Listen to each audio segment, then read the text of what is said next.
Hi, Dennis.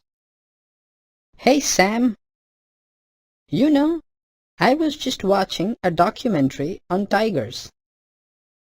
They were saying that tigers are on the brink of extinction.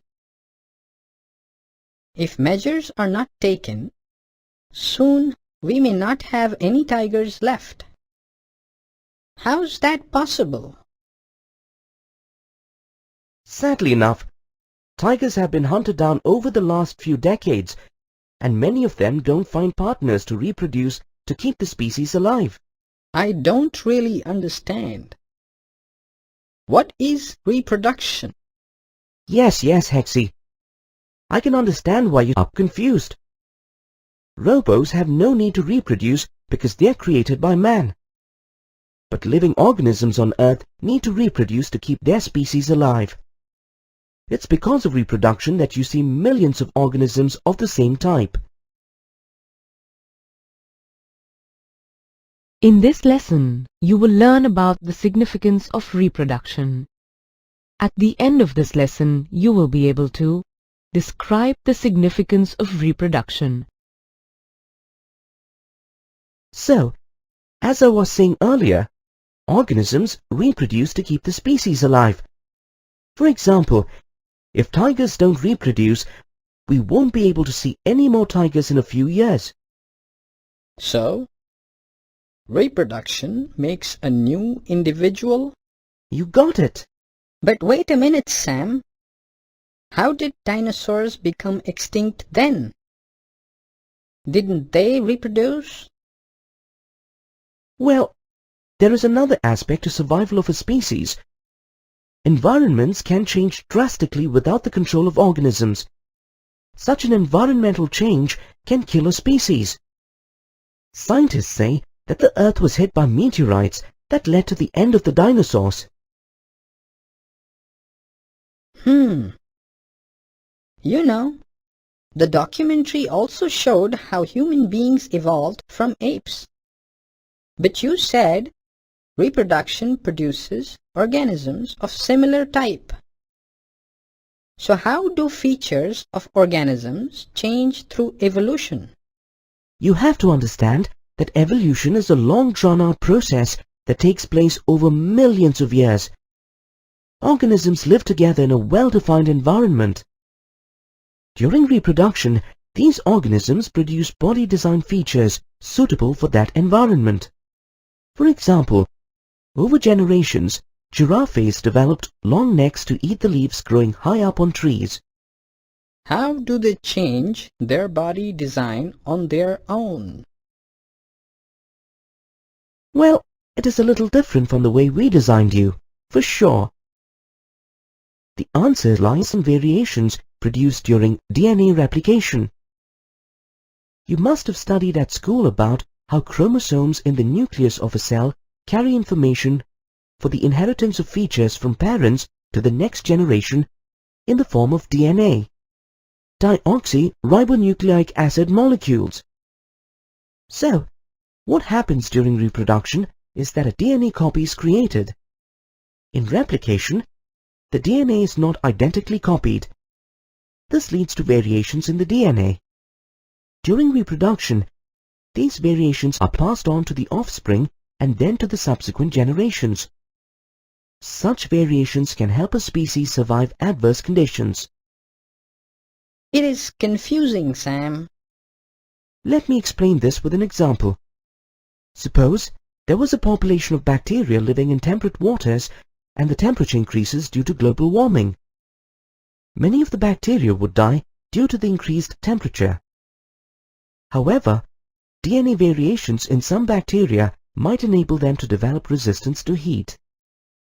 The DNA of these heat-resistant bacteria are then passed on to its offspring and subsequent generations that lead to the heat-resistant bacteria. DNA seems to be very powerful. Yes, they sure are. So, that's what they mean by survival of the fittest. Exactly. Just like we keep building better models of machines. Nature enables living organisms to evolve into stronger beings through DNA variations. This brings us to the end of this lesson on reproduction and its significance. In the next lesson, you will learn about modes of reproduction in living organisms. To revisit the key points covered in this lesson, please review the flashcard at the end of this lesson. Hi, I'm Miss Curious. I live in your mind. I question things. That's how you learn and grow. Wondering what I'm doing here? You know, she says that a lot of plants require only one parent plant to reproduce. She's planting some flowers and vegetables today. So I thought I can tag along. Shh! Here comes Arnold. Hi, Mom. The garden looks so colorful. And what are you planting this season? Well, just some roses, some pumpkins and potatoes for the vegetable patch. You know, it's very interesting how you use seeds to plant pumpkins, but a stem for a rose plant. And it looks like you are using whole potatoes too. That's true. But can you recall ever seeing a rose seed? Or a potato seed for that matter? No, I can't. You're right. They don't seem to have seeds at all, do they? These plants have lost their capacity to produce seeds. That's why sexual reproduction is not possible in these plants. So, they use their vegetative parts to reproduce. It's an interesting phenomenon because not many animals can reproduce this way. In fact, depending on their body designs, various organisms reproduce in different modes. It's an interesting study. In this lesson, you will learn about the modes of reproduction in plants. At the end of this lesson, you will be able to list the modes of reproduction in living organisms. Explain how the mode of reproduction of an organism is related to its body design. Explain how unicellular organisms reproduce by fission. And illustrate the types of asexual reproduction in multicellular organisms: fragmentation, regeneration, budding, vegetative propagation, and spore formation. We were talking about reproduction and body designs of organisms. At a very basic level, let's consider unicellular and multicellular organisms. Now, let's relate the body designs to modes of reproduction. Living organisms can reproduce in two modes: asexual and sexual. The asexual mode of reproduction is when a single individual is responsible for creating a new generation of species. For example, new plants are grown without the production of seeds. The sexual mode of reproduction, on the other hand, requires two individuals to create a new generation of that species. So, the germ cells of two parent plants are combined to create the seed for a new plant. That's how human beings and animals reproduce. In plants, this mode of reproduction produces seeds which lead to new plants. See that hibiscus plant. Hibiscus cannabinus uses the asexual as well as sexual mode of reproduction. Let's first look at the simpler mode of reproduction, that is, the asexual mode. The asexual mode of reproduction can take many forms: fission, fragmentation, regeneration, budding, vegetative propagation, and spore formation. Wow! So many ways of reproduction. True. But let's begin at the very beginning. Can you think of a simple unicellular organism? How about amoeba? Good example. Amoeba is a unicellular organism that reproduces by cell division. You mean a cell dividing into two or more cells? Exactly. It is also called fission. The mother cells divide to form the daughter cells. Many different patterns of fission have been observed in amoeba. In fact, in organisms like amoeba, the splitting of the two cells during division can take place on any plane. This is called transverse binary fission.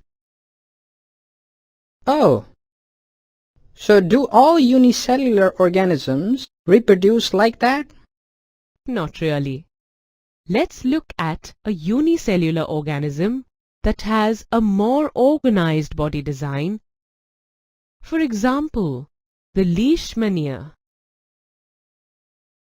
Leishmania have a whip-like structure at one end of the cell. Binary fission occurs in a definite orientation in relationship to the whip-like structures. Leishmania? The name sounds very familiar. Probably because it causes black fever. Oh, Interestingly, the malarial parasite Plasmodium is also a unicellular organism. Plasmodium, however, reproduces by multiple fission. That is, it divides into many daughter cells simultaneously. amazing how dangerous these small unicellular organisms can be. Not always, though. Yeast is also a unicellular organism. Yeast, by the way, produces small buds that separate and grow further. And how about multicellular organisms? Do any of them reproduce like unicellular organisms do? Well, multicellular organisms can reproduce asexually as well as sexually. But to answer your question, some of the reproductive methods used by unicellular organisms do work with multicellular organisms that have relatively simple body organization. Remember the slimy filamentous green masses that you can see developing on the surfaces of some ponds? That's Spirogyra. Spirogyra reproduces by fragmentation. It simply breaks up into smaller pieces upon maturation. Ah, so each piece or fragment grows into a new individual. That's right. What about other multicellular organisms? Why can't they reproduce by fragmentation? Because they are not just a random collection of cells. They consist of specialized cells organized as tissues. Tissues are organized into organs, placed at definite positions on the body of the organism.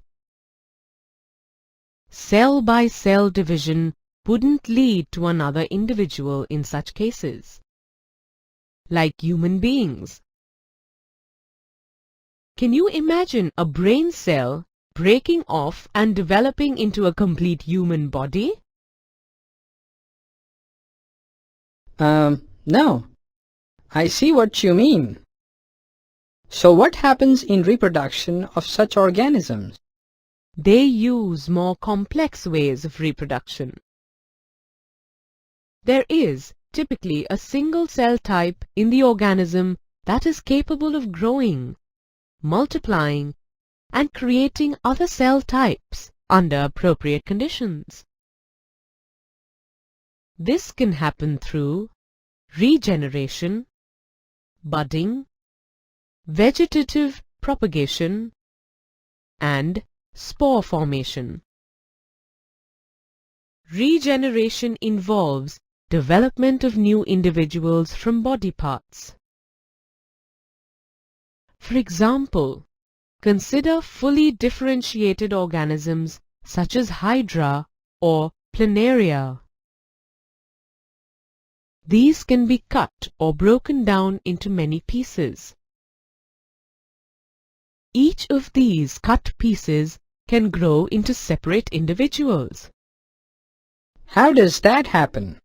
Remember I was telling you that multicellular organisms have specialized cells for reproduction? Yes, that's right. So specialized cells are involved in regeneration. Exactly. These cells proliferate into a large number of cells. From this mass of cells, different cells undergo changes to become various cell types and tissues. I can't imagine an organism depending on being cut up to be able to reproduce. Can you? Regeneration is actually not the same as reproduction. I decided to read up a bit more on it and found that Hydra and Planaria can reproduce in other ways as well. By the way, regeneration is also called morpholepsis. So if not cut up, how would an organism like Hydra reproduce? Good question. Organisms like Hydra can also reproduce by budding. They use regenerative cells for reproduction in the process of budding. How's that? In Hydra, a bud develops as an outgrowth due to repeated cell division at a specific site. Each such bud develops into tiny individual Hydra. Oh, so I guess they detach from the parent body when fully mature and become independent individuals? Exactly. Now let's get back to your original question about what I'm planting here. Can you tell me which out of these plants reproduces asexually?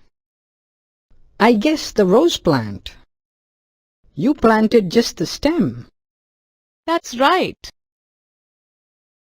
Rose plants reproduce through vegetative propagation. Vegetative propagation involves production of new plants using the vegetative parts of an existing plant. Can you recall some other plants where the stem is used for vegetative propagation? Let me think. That looks like something you could grow from a stem. How about sugarcane? Very good. You can grow a new sugarcane plant from a part of the stem of the parent plant. In fact, a similar method of vegetative propagation can be used for bananas, oranges, and grapes. But what's that you have there?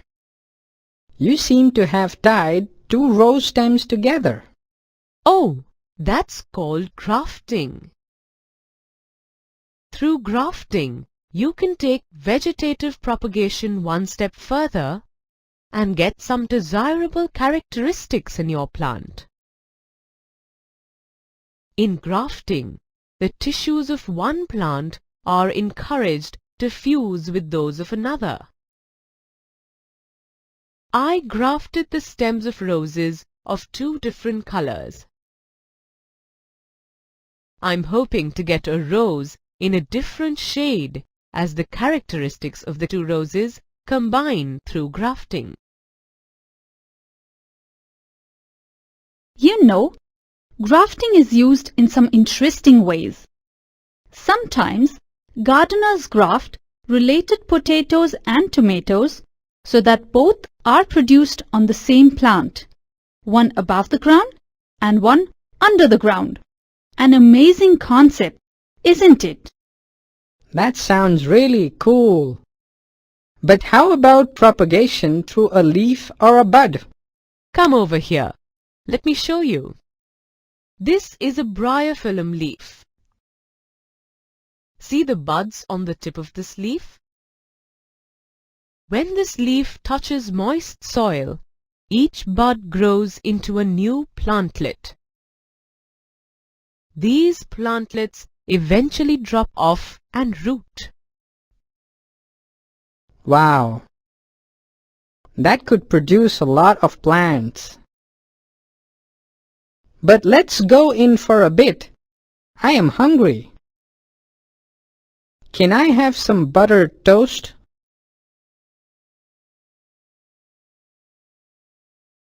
Quite a few plants here. Now, do any of these propagate like the rose plant? Let's see. Marigold requires seeds. How about the money plant? Of course, I have seen Arnold's mom put a stem of a money plant in a bottle of water and it grows into a plant. And the good thing about it is that a money plant can be planted around the year. But be careful when taking a cutting. Look for the nodes which have roots coming out of them. These are easier to plant and they have more chances of growing. Let's now get back to Arnold and his mom. Can you guess which other food plant propagates using its buds? Your favorite vegetable, potatoes. Potato itself is a horizontal plant stem with shoots and roots usually underground. Thus, the stem serves as a reproductive structure. Such horizontal underground plant stems are called rhizomes.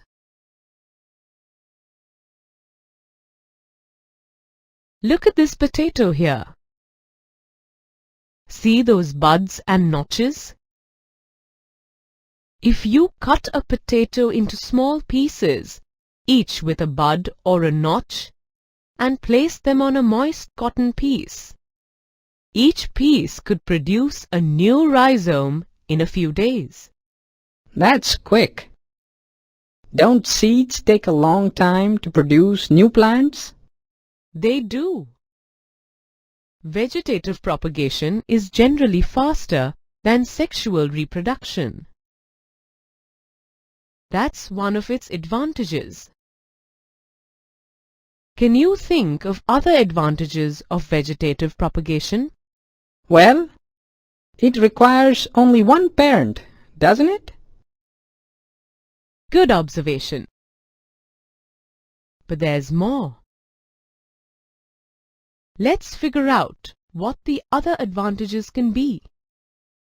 Remember, plants like bananas and roses have lost the capacity to produce seeds. Vegetative propagation helps in reproduction of such plants. Lastly, observe this rose plant and its parent plant. Can you make out any significant differences? Not really, right? Plants produced through vegetative propagation are genetically similar enough to the parent plant to have all its characteristics. Okay, now for your breakfast. And where's the bread? Here it is. Looks like we forgot to keep it in the fridge last night. It seems to have something growing on it. Uh-oh, we can't use this bread. It's gone moldy because we left it outside in moist air. This stuff is called mold? In biological terms, it's called a rhizopus. Rhizopus is a simple multicellular organism. Rhizopus or bread mold can grow when bread is exposed to moist air. Remember I told you there are two methods of asexual reproduction in plants. Yes, of course. One is vegetative propagation and the other is through spores. Very good.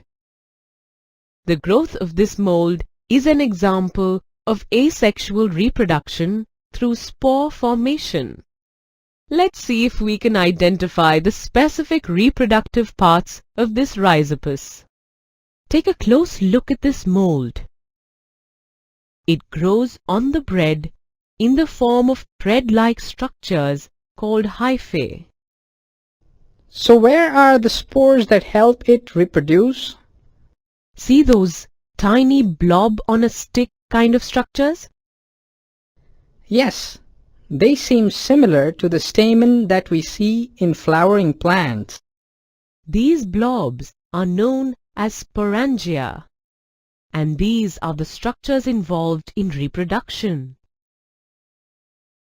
They contain cells or spores that can eventually develop into new rhizopus individuals. These spores are very light. They are covered by thick walls that protect them. So how exactly do these spores develop into new rhizopus? When the sporangia mature, they release spores. These spores keep floating in the air and eventually attach themselves to a surface that is moist, and then they start growing. Can you figure out which of the plants here reproduces with the help of spores? Let me see. Don't these ferns have spores? Correct. A fern is a rhizopus that uses spores to reproduce. Now, since there's no bread, let me make you some pancakes for breakfast. Well, let's leave Arnold to enjoy his breakfast. Meanwhile, I have some more interesting information for you. I read about a new advancement in technology that gives us another asexual method for the propagation of plants, tissue culture. The interesting thing about tissue culture is that it enables us to produce exact copies of plants in sterile conditions. Just think, this technique can enable production of exact copies of plants in the absence of seeds, help us produce plants from seeds that otherwise have very low chances of germinating and growing. For example, in the case of orchids and nepenthes. Enable us to clean a plant of viral and other infections and quickly multiply. Let's take a quick look at how tissue culture is done. Tissue or separating cells are removed from the growing tip of a plant. The removed cells are placed in an artificial medium where they divide rapidly to form a small group of cells called callus. The callus is transferred to another medium that contains hormones for growth and differentiation. Here, each callus grows into a plantlet. Each plantlet is then placed in the soil so that it can grow into a mature plant. So, that was a great session on methods of reproduction in living organisms, wasn't it? You learnt about the various methods of asexual reproduction in unicellular as well as multicellular organisms. To revisit the key points covered in this lesson, please review the flashcard at the end of this lesson. When germ cells from two individuals combine during sexual reproduction, a new individual is formed. In simple organisms, two germ cells may be quite similar to one another. In complex organisms, though, the germ cells are more specialized. One germ cell is large and stores food, while the other is smaller and motile. This motile germ cell is the male gamete, and the larger germ cell is the female gamete. This differentiation in germ cells needs the female and male reproductive organs to be different. This leads to dissimilarities in the bodies of male and female animals.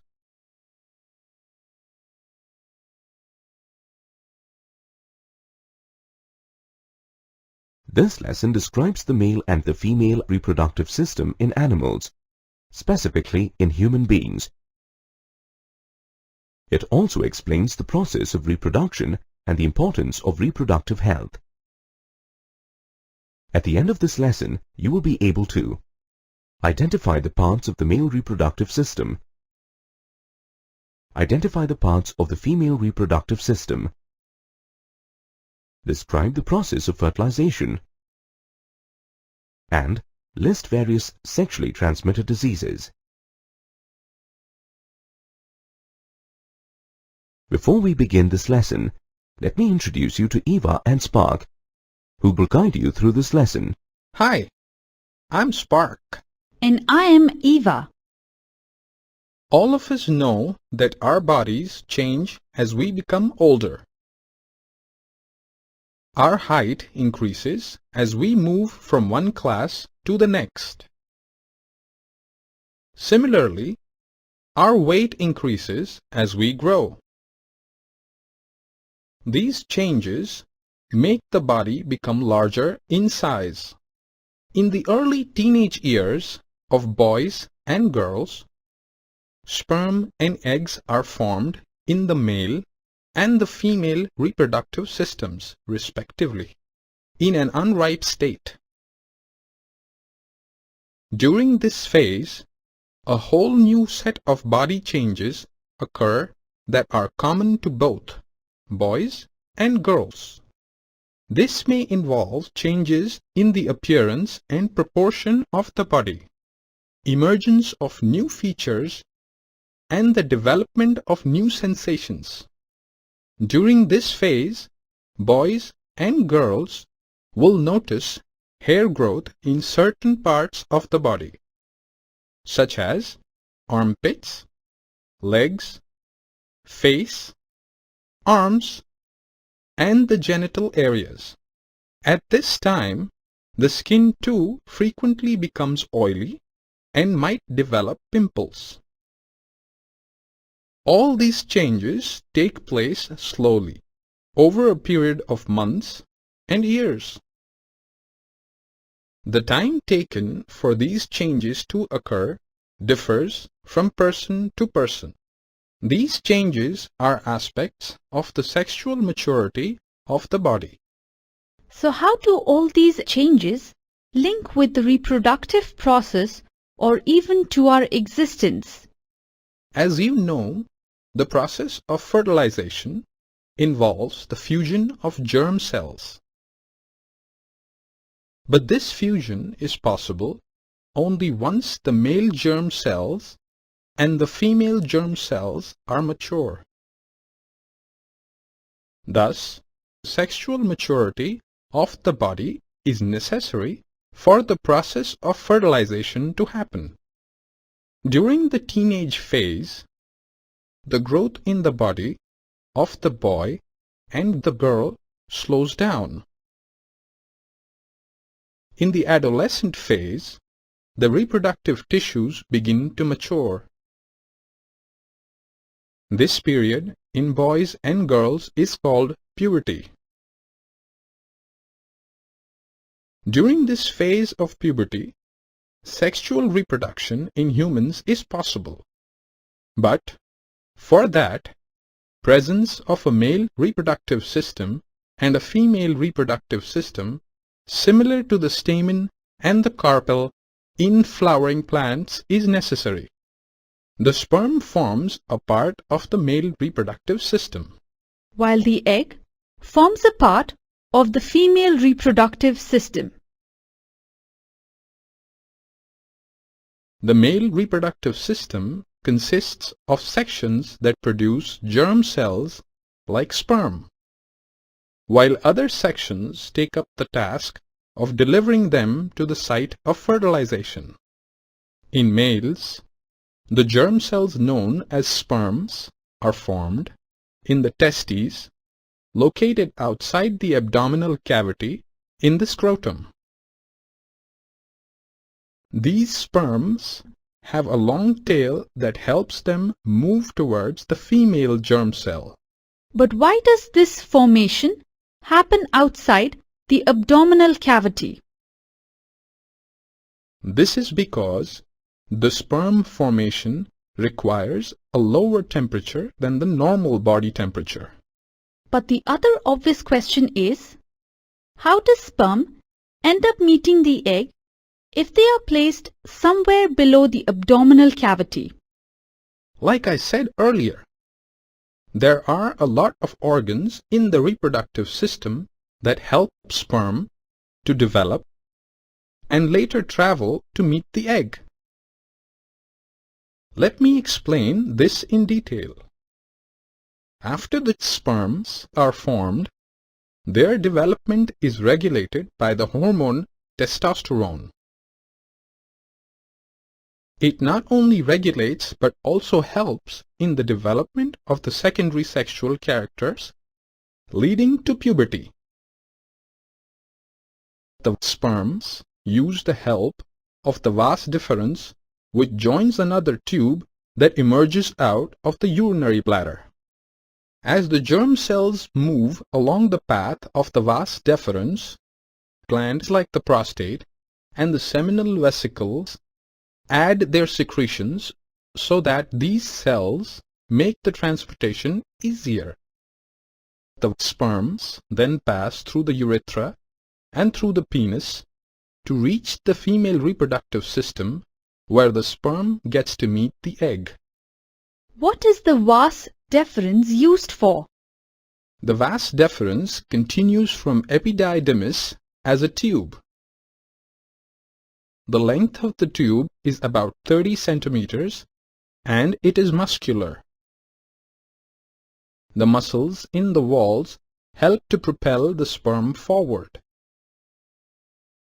What secretions are made by the glands? The secretions from the seminal vesicle contain proteins, enzymes, fructose, mucus, vitamin C, flavins, phosphorylcholine, prostaglandins. The secretion from the prostate gland comprises simple sugars and is alkaline in nature. The urethra forms a common passage for both the sperm and urine, as it is just one tube that connects the glands, the bladder and the vas deferens. Now, let's move over to the female reproductive system. In females, germ cells develop into eggs inside the ovaries. Females are born with a large number of immature eggs. On puberty, these eggs mature and are responsible for producing some hormones. During puberty, some of these eggs start maturing. Every month, one egg is produced by one of the ovaries. This egg is carried from the ovary to the womb through a thin oviduct, also known as fallopian tube. The two oviducts unite into an elastic bag-like structure known as the uterus. the uterus opens into the vagina through the cervix. How does fertilization take place? Sperm enters through the vaginal passage during sexual intercourse. They then travel upwards and reach the oviduct where they get to meet the egg. Fertilization takes place here. After fertilization takes place, the fertilized egg, also known as the zygote, starts dividing and gets implanted in the lining of the uterus. As the mother's body is designed to undertake the development of the child, the uterus prepares itself by thickening its lining. The uterus is richly supplied with blood to nourish the growing embryo. The embryo gets nutrition from the mother's blood with the help of a special tissue called placenta. So, what is a placenta? And how is it helpful? It is a disc which is embedded in the uterine wall. It contains villi on the embryo side of the tissue. On the mother's side are blood spaces which surround the villi. This provides a large surface area for glucose and oxygen to pass from the mother to the embryo. The developing embryo will also generate waste substances which can be removed by transferring them into the mother's blood through the placenta. The development of the child inside the mother's body takes approximately 9 months. The child is born as a result of the rhythmic contractions of the muscles in the uterus. Now, isn't that incredible? This fusion of the sperm and the egg has resulted in the formation of a new life form. It is not always necessary that the fusion between the sperm and egg takes place. However, the uterus creates a thick lining to support the fertilized egg every month. If the egg does not get fertilized, this lining is not needed and hence it slowly breaks and comes out through the vagina as blood and mucus. This cycle takes place roughly every month and is known as menstruation. It usually lasts for about 2 to 8 days. All of you may have pressures from external sources to indulge in sexual acts or get married and have children. But you must understand the consequences it may have on your health. A sexual act always has the potential to cause a pregnancy. Pregnancy makes major demands on the body and the mind of a woman, and if she is not prepared for it, her health may be adversely affected. So, how does one avoid this situation? During intercourse, there are some mechanical barriers that prevent the sperm from reaching the egg. Contraceptive devices like a loop or copper T are placed in the uterus to block the passage of sperm. At the same time, contraceptive drugs could also be taken orally as pills to avoid pregnancy. Since these drugs change the hormonal balances in the woman, they could cause some side effects like weight gain, depression, vomiting, and high blood pressure. Apart from contraceptives, surgical methods can also be used to create blocks in the man and the woman and to prevent the transfer of sperm and egg cells. In males, the vas deferens is blocked to prevent the passage of sperm. In females, the oviduct is blocked to prevent the passage of eggs. These methods have side effects too. Hence, it is better to use a condom. During sex, there is close contact between bodies. Hence, this could result in the transmission of sexually transmitted diseases. Bacterial infections such as gonorrhea and syphilis, and viral infections such as warts and HIV or AIDS are some of the diseases that are transmitted sexually. AIDS, acquired immunodeficiency syndrome, is the infection that is causing havoc in humans today. Using a condom for the male reproductive organ during sexual intercourse helps prevent transmission of many of these infections to some extent. However, it fails if it is not used properly. Unlike most animals, plants are capable of propagating a new generation of their species without seed. That is, they are capable of asexual reproduction. Like human beings and animals, plants can also reproduce sexually to produce seeds that give rise to a new generation.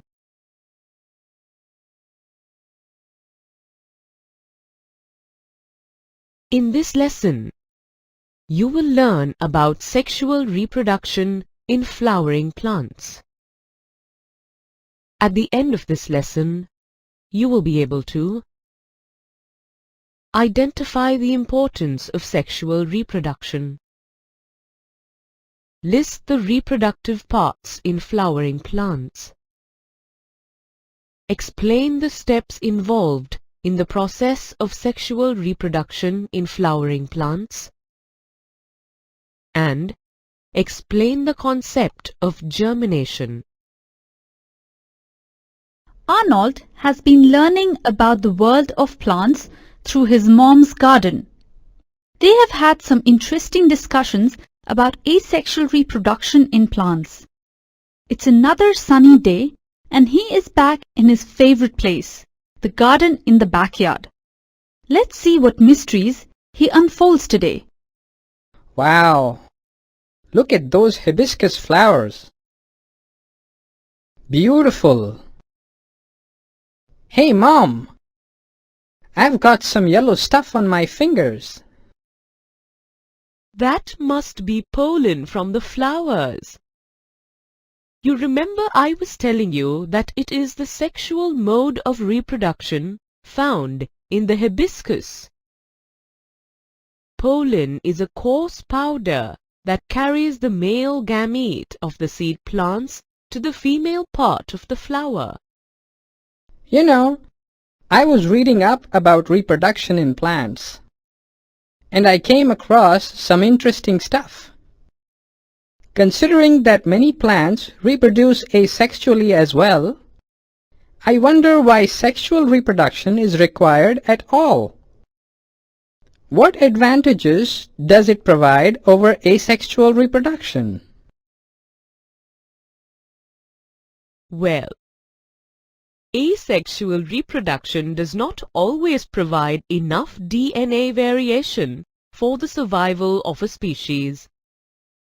You may remember that chromosomes in the nucleus of a cell contain information for inheritance of features from parents to the next generation in the form of DNA, deoxyribonucleic acid molecules. A basic event in reproduction is the creation of a DNA copy. Cells use chemical reactions to build copies of their DNA. Oh, I guess that's why children resemble their parents. Correct. In the process of copying the DNA, variations are produced. Sexual reproduction provides greater DNA variations. Hence, the offsprings produced through sexual reproduction are better suited for survival and provide a mechanism for selective adaptation to occur. For example, over generations, short-necked giraffes evolved to long-necked giraffes because their food was available only high up on the trees. Offsprings produced through sexual reproduction may be less susceptible to certain diseases. For example, tomatoes may gain resistance to bacterial diseases over generations through sexual reproduction. Did that sound complicated? Let me explain further. Organisms that reproduce asexually tend to multiply quickly. However, they rely on mutation for variations in their DNA. Therefore, all members of the species have similar vulnerabilities.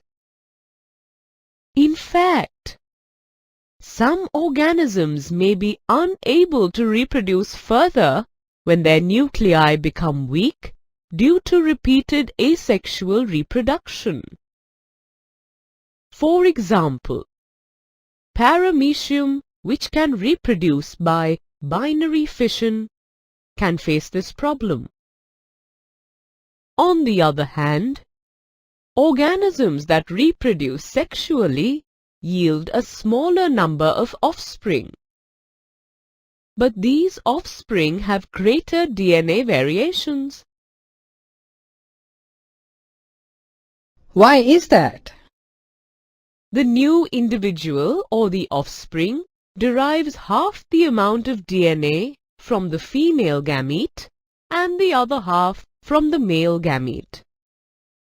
Thus, sexual reproduction ensures a mixing of the gene pool of the species, and due to genetic recombination during meiosis, greater variations occur. DNA variations do not occur in the asexual method due to the lack of the gamete formation. This is what makes them more suited for survival in adverse conditions. For example, your dad has diabetes, but I don't. So, you only have 50% chance of inheriting the disease from him. Now, let's look at how the mixing of the gene pool occurs in flowering plants or angiosperms. In flowering plants, the reproductive parts of these plants are located in the flower. A flower comprises of sepals, petals, stamen, and carpels. Stamens and the carpels are the reproductive parts of a flower which contain germ cells. Germ cells help in reproduction. So, every flower has stamens as well as carpels? Not necessarily. Flowers can be bisexual as well as unisexual. A unisexual flower contains either stamens or carpels. For example, papaya and watermelon are unisexual flowers. A bisexual flower is one which contains stamens as well as carpels. For example, hibiscus and mustard flowers are bisexual. So how do the male and female germ cells come together to form the embryo? Let's use the hibiscus flower to understand the process. This is the stamen, the male reproductive part of a flower. It consists of the filament and anther. The filament is the stalk of the anther. The anther produces yellowish pollen grains from the pollen sacs inside it. That's the yellow stuff that you got on your hands when you touched the flower. In the same way, when an anther brushes against an insect, say a butterfly, some pollen grains stick to the insect. For fertilization, these pollen grains need to be transferred to a stigma. This process of transfer of pollen grains from the anther to the stigma is known as pollination. Stigma of the same flower or a different flower? Well, in bisexual flowers it could happen both ways. If this transfer of pollen occurs in the same flower, it is referred to as self-pollination. On the other hand, if the pollen is transferred from one flower to another, it is known as cross-pollination. So how exactly does pollen reach the female reproductive part of another flower? Through agents like wind, water, animals, birds, insects, and of course, human beings. Ah, human beings like me? Ha! Yes, you could be an agent too. See that butterfly sitting on the flower? Butterflies often take these pollen grains to the female reproductive part or the carpel of another flower.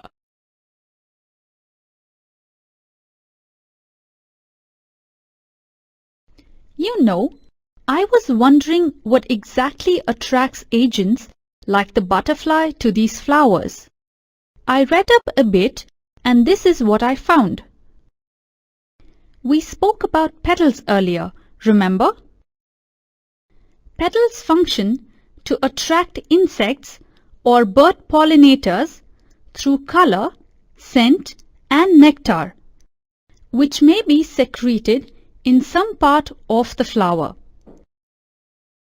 For example, hibiscus petals use vibrant colors as well as nectar to attract pollinating agents such as hummingbirds. Flowers pollinated by night visitors such as bats or moths are likely to concentrate on scent, which can attract pollinators in the dark rather than color. Most flowers with such a scent are white. In fact, the characteristics that attract pollinators account for the popularity of flowers and flowering plants among humans. Now let's get back to the female reproductive part of the flower. A carpel is located in the center of a flower and comprises of three parts: the ovary, the style, and the stigma. Let's look at the carpel closely. The terminal part is the stigma. Try touching this stigma. It's a little sticky, isn't it? True. Can you guess why it needs to be sticky? Oh, to catch the pollen grains, of course. That's right.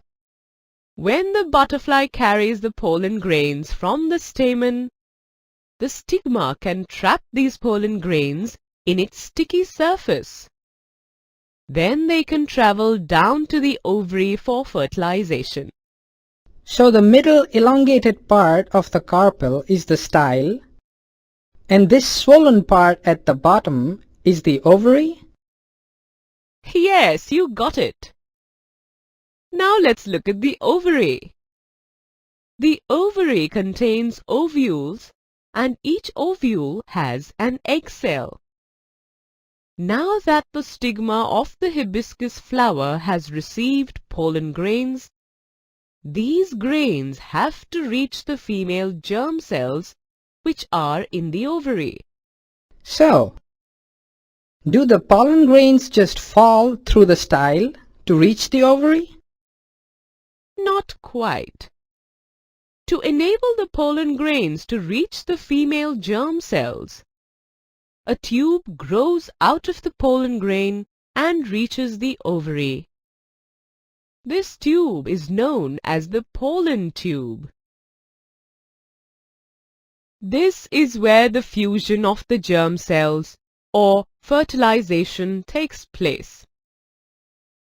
During fertilization, the male germ cell produced by pollen grain fuses with the female germ cell present in the ovule.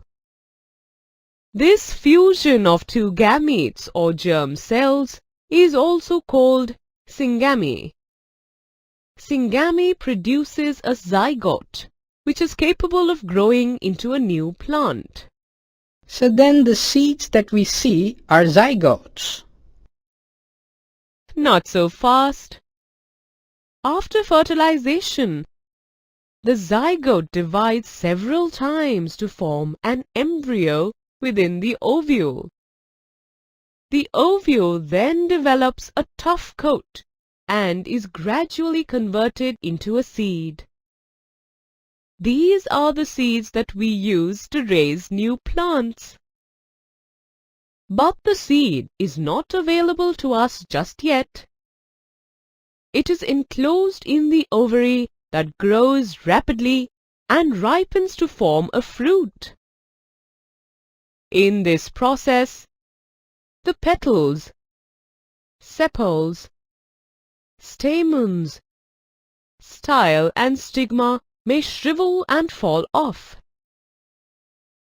The seed inside the fruit contains the future plant or embryo which develops into a seedling under appropriate conditions. Take a look at this hibiscus plant. Fertilization has taken place and the sepals, petals, stamens, style and stigma have withered away. But the seeds are still alive. Wow! It's become very windy. That's nature's way of dispersing the seeds of a plant. The wind will carry the seeds away and strew them on the ground somewhere else, ready to germinate and form new plants in suitable conditions. Suitable conditions for germination, huh? Actually, once the seed is covered by soil, the basic conditions typically required for germination are nutrients, water, oxygen, and proper temperature. Germination begins when the seed starts growing. The first phase shows the embryo's cell enlarging. The seed coat then breaks and the main root emerges. This is then followed by the development of the shoot that contains the stem and the leaves. Are you wondering where the zygote gets the energy to break out of the seed and grow? It derives nutrition from the endosperm or the nutritive tissues surrounding the cell. As it is the rainy season, the earth is wet and perfect for cultivation. So, happy gardening! This is the end of our discussion on sexual reproduction in flowering plants.